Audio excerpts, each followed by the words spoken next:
You are welcome to the National Accreditation Board of Ghana. The board is an agency of the Ministry of Education mandated by Law Act 744 to accredit institutions and their programs for tertiary education. Now you are at the Getting Started section of our website, and here we are looking at accreditation. How do I get accredited? How do I start a tertiary education institution in Ghana? How do I run my programs? This is how you get going.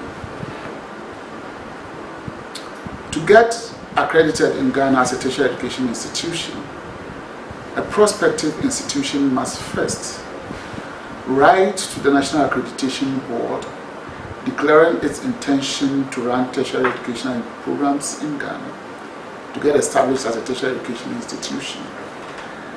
Now that letter of intent would spell out the vision, mission of the institution and also give an idea of the type of program that institution would like to run.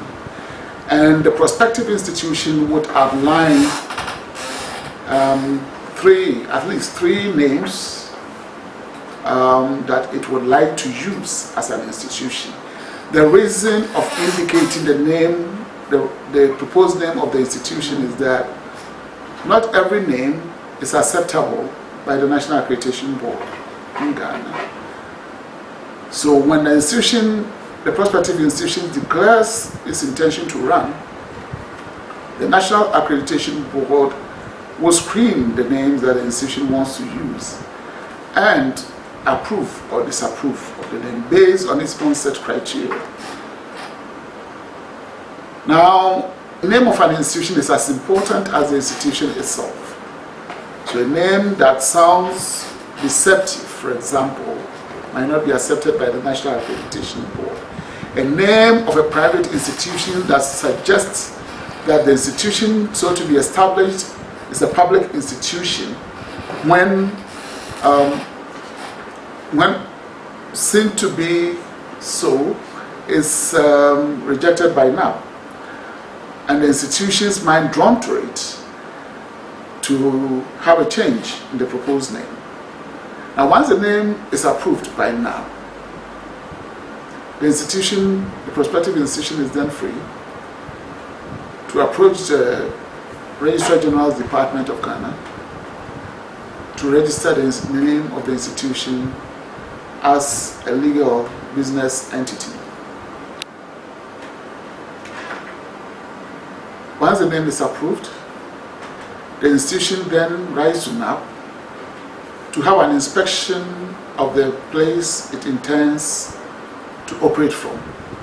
Now such a place could be a bare land, or it could be some structures, physical facility acquired for the purpose, or yet to be acquired for the purpose. This is a site clearance exercise.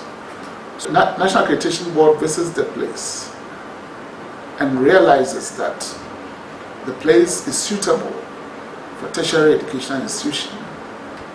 Then the place is cleared for the process to continue.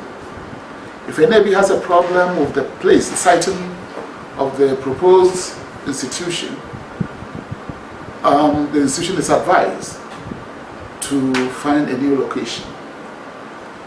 If there are physical facilities involved, NAB will have a cursory look at the structures and see their appropriateness for operating a tertiary education. At this stage, detailed study, the engineering details of the building are not taken, but just a cursory look. And the reason why NAB would like to advise the institution, the proposed institution, at this point of the suitability or otherwise of the structure is that it would not like to walk the institution through the path, encourage the institution to put in so much money to renovate whatever structure there is, and to get to a point where it would come to saying that the place is not appropriate for the structure. At that point, the institution would have spent so much in keeping the place in shape. So at the initial stages, if NAB sees these structures and realizes that they are not suitable for the intended tertiary educational institution and advises against that, it inures to the benefit of the institution to save cost. Now, once the place is cleared, whether a bare land or a place with a structure on, the institution then, the prospective institution then is encouraged to move forward with the process. The next process is the authorization stage.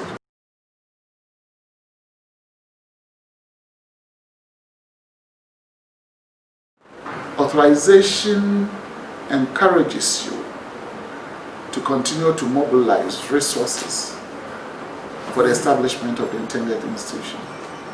And these resources include both human, material, and financial. So once the site is cleared, an institution picks an authorization form from NAB. The authorization form attempts to establish the ownership of the proposed institution. It also wants to get an idea how the institution wants to run in Ghana.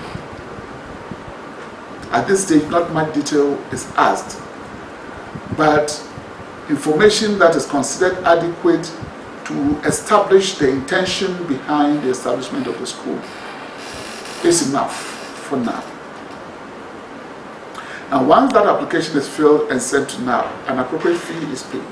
And then the institution is invited to the premises of the National Accreditation Board to meet the Institutional Visitors Committee of the board. At this point, an engagement is established, and the Institutional Visitors Committee, which is a subcommittee of the board, interrogates the intention behind the establishment of the institution. A discussion is held, and once the intention is seen to be okay with NAB, authorization is granted. It is a certificate. Once authorization is passed, it means that the site is cleared. The institution can continue to mobilize resources, including putting up physical structures, doing any form of renovation, opening bank accounts, making imports appropriate for the establishment of the institution. When the physical facilities are in place, following authorization, and their adequate human resources have been secured, the institution then is ready to apply for accreditation, institutional accreditation. The institution then fills, the prospective institution then fills the institutional accreditation form.